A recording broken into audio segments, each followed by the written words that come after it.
So, looks like we're here again. Get riggedy wrecked, son! Season 7 of Rick and Morty has come and gone. No doubt it being the most talked about season that the show has had in a while. And with that, some of, if not all of my complaints and criticisms I had about the show's lore and world building from my last video has now been hastily obsolete thanks to these couple of episodes. So I think it's only natural to go over my personal experiences with this season now that I have had some time to think on the season as a whole. As for my overall thoughts on the season, I didn't really hate it, if that's what you want to know. Before we talk about Season 7, I feel like it's necessary to talk about the build-up to its premiere, and more so, an addendum to my first video. I felt like after I made the video, it was bad timing because shortly after, the first Season 7 teaser came out. By that point, the show was long past its prime, and any important thing that it had to say was seen as a joke. As stated in my last video, the major disappointing thing for me was the neglect and mishandling of lore and world building. So when the first announcement for Season 7's release date came out, I did get concerned. Aside from having Summer and Beth promoting the new season, probably hiding the new voice actors, they do mention some things such as Rick finding Rick Prime and Evil Morty returning, right before complaining about how the show doesn't stick back to Season 1 episodic adventures. However, the Twitter, or X, description for the video did say otherwise. This type of unreliable marketing made my speculation for the season to continue in limbo. And while I did not see the official trailer shortly after, all I could hope for was that Season 7 could hopefully learn from past seasons' mistakes and move on from there. And so, I watched Season 7's premiere. 1 week later. Yeah, my media blackout for the show made me completely forget the release date for the premiere. But I eventually got around to it, and for what it was great. It was nice to see Mr. Poopy Butthole having an episode to himself, and holy shit, Squanch is still alive. Even though everybody thought he died at the end of Season 2, but he's fine. Which makes me wonder, where was he throughout Seasons 3 through 6, especially after one of his friends was corrupted by the Federation, but whatever. Speaking of Bird Person, remember how I joked in the last video he'll probably reunite with his estranged daughter in Season 8 or Season 7 if we're being generous? Well, we do get to see him and his daughter right out of the gate. Sure, it's only a 10-second scene, but even the smallest scenes can grow and expand a show's world and make things all the more livelier. Rick does start the season trying to find Rick Prime, and the plot only happens because he's pulled out of his work. But the message of getting your life together and moving on from the past is a message that most definitely resonates with the show itself.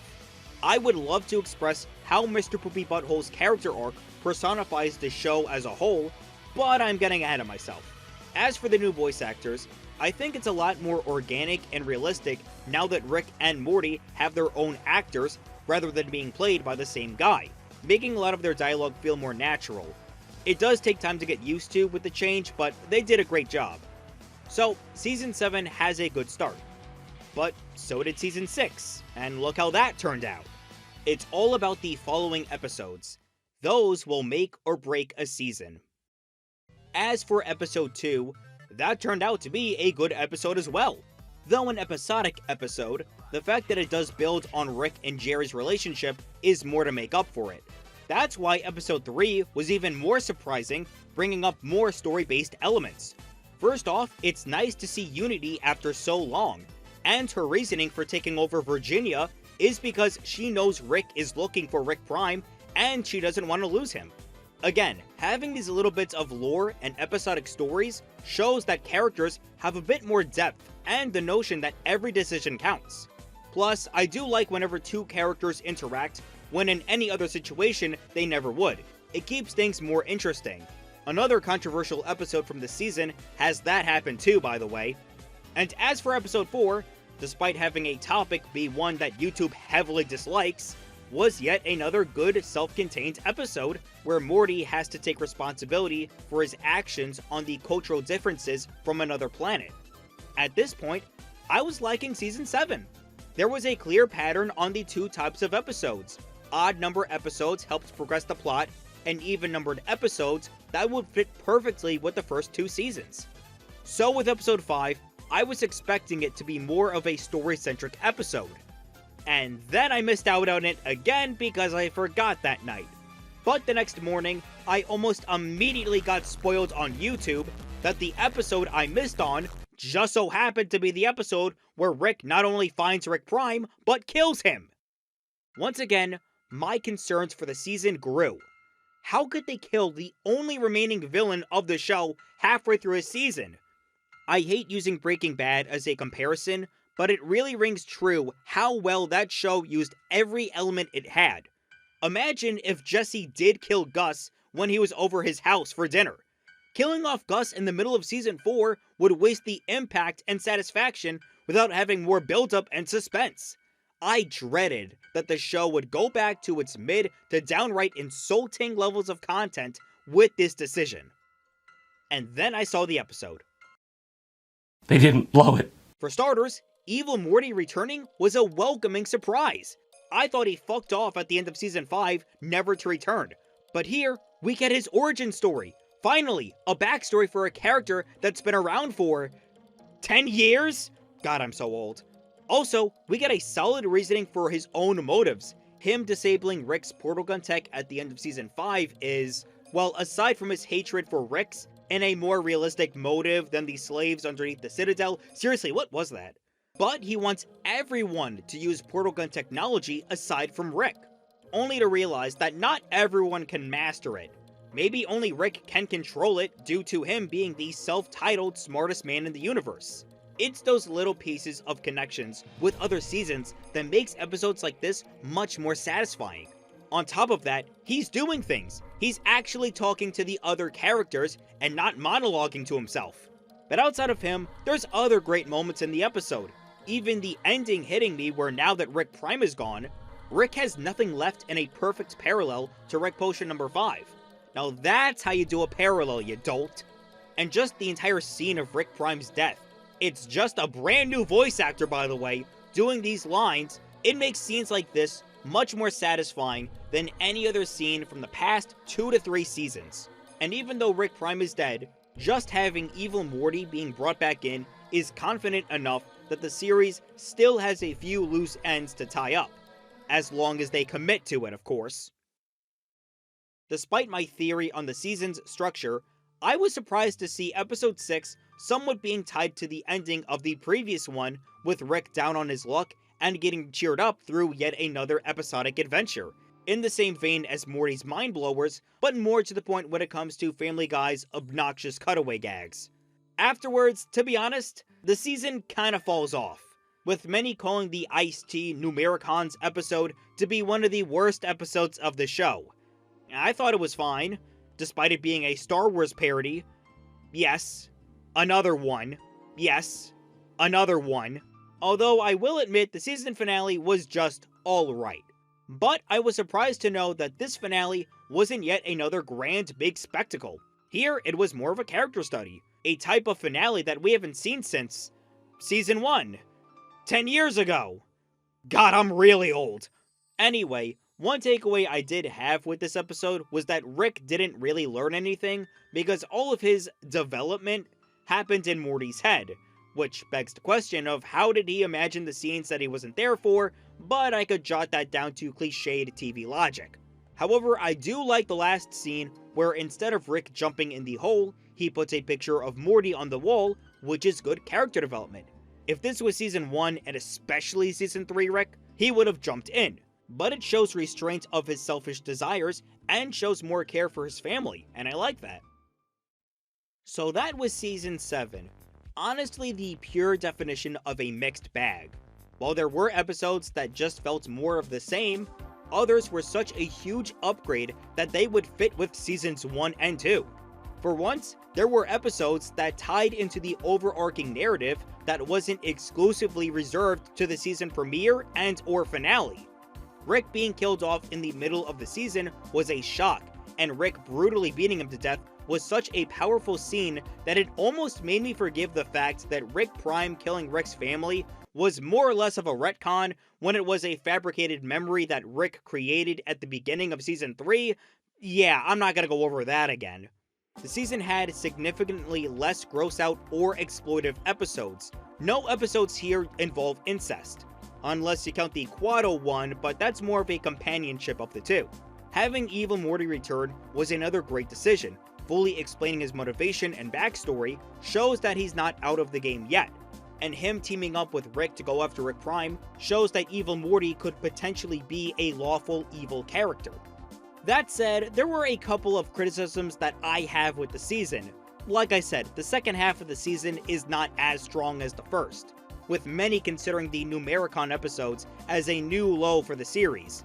There was one joke I wasn't a fan of, and they used it in multiple episodes. It's the joke, where the joke is the same thing happening over and over again. It's briefly used in the Rocks episode, the Quado within a Quado within a Quado, Rick, Morty, and Bigfoot getting obliterated by the Pope again and again, and Morty trying to climb out of the hole, only to realize that he's still in the hole. The joke got old really fast, and you know the punchline right away after the second time. Speaking of the writing, there were many episodes that were a direct reference to episodes from Season 2, what most fans consider to be the show's peak. We get a dedicated episode to Mr. Poopy Butthole, where Squonks shows up after his alleged death in Season 2, Unity shows up after her last appearance in Season 2, even the Ice-T episode is pretty much a full-length version of the post-credit scene from Get Swifty, from Season 2. It's like the writers are somewhat inexperienced telling newer stories that they would have to rely on nostalgia from these superior seasons to tell a story. Of course, this theory isn't 100% valid since the best episodes of this season were mostly original tales, some having callbacks to other seasons. And one minor personal complaint I do have was that after the mid-season finale, there should have been a break. After how the episode ended, I think it would have been more impactful if the season took a month-long hiatus. Invincible Season 2 did not need a month-and-a-half long pause. Give that to the funny pickle man. Back on the topic of the season's writing, this leads to my final thought on Season 7, something that everyone has been talking about prior to its premiere. It has been reported by numerous sources that Justin Roiland does not have a direct involvement in the series' production. Despite being the co-creator of his own show, Roiland's only contribution is making the same 2 or 3 silly voices he's been using for the past 15 years. And with the alleged work environment whenever he was around, it only made Rick and Morty have a stigma to it, and with Roiland's name. When playing both titular characters, it's almost hard to differentiate the characters and the creator. When using the same joke that's actually pointing out the joke and needlessly commentating on it for an awkwardly long time is your only reliable joke, it's going to get old quick. And when he was fired prior to Season 7's release, I can't help but wonder if any of the episodes were written before or after he was fired. Many of the episodes do feel like nothing has changed in the status quo, production-wise, and other episodes feature much stellar and realistic writing, almost if once Roiland left, the writers were able to spread their talent wings open and began to care about the show again. The joke that always makes me ask this question is in the Rock episode. I did it, Morty! I killed the versions of us that were in Space Jam! This joke is like the Schrodinger's cat of Rick and Morty for me. If this joke was made before Roiland left, it would be yet another referential humor gag the series was used to. But if it was written after, it's if the writers carefully tried to eliminate any remaining strains of Roiland's presence, since that was one of the last times he played those characters before Season 5's premiere.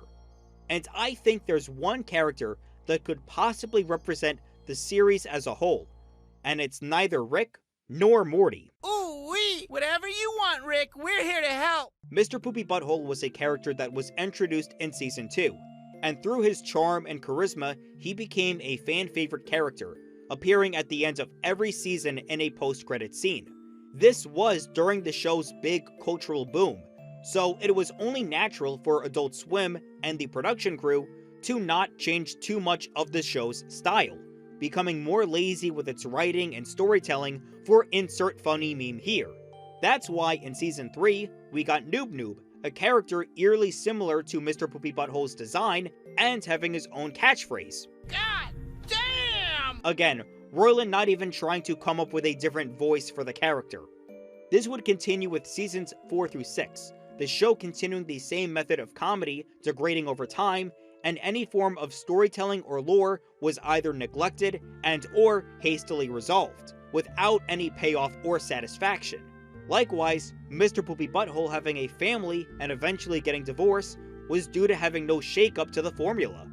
Season 6 finale featured him being put on steroids and working out, being someone that he's not, and, ironically, Roiland's final performance on the show. Oh, I am broken! Blissful irony. And as we saw in Season 7, his life begins to turn around, letting go of the past and moving on.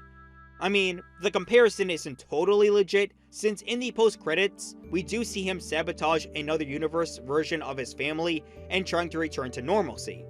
But if we do ignore that and focus on the Season 7 premiere, then yeah, I would consider the show's main representative to not be either main lead, but a character that's been around since the show's prime. Again, I don't know how much of the season was written after Roiland left, but if the premiere was written after, I feel like even the writers were trying to turn things around. All in all, Season 7 may have its lows, but it is a far cry from what we have gotten in the past seasons. And with that note, I think it's time to end the video. Season 7 was such a turnaround for Rick and Morty. While there are some kinks that need to be fixed still, it looks like the show is on the right path. As I said in my last video, the show still has nearly 50 episodes left from their 7 more seasons order back in 2018, and I would consider their first 10 episodes have begun to recover. One comment that I still remember from my previous video asked me if I hated the show so much, why do I keep watching it? For starters, nowhere in that initial video did I flat out say I hated Rick and Morty, and secondly, I did address at the end that I want the show to get better. I wanted to improve and tell all the haters that they were wrong for their criticisms. And judging by Season 7, the show is beginning to make an attempt. But for now, all we could do is wait for the next season.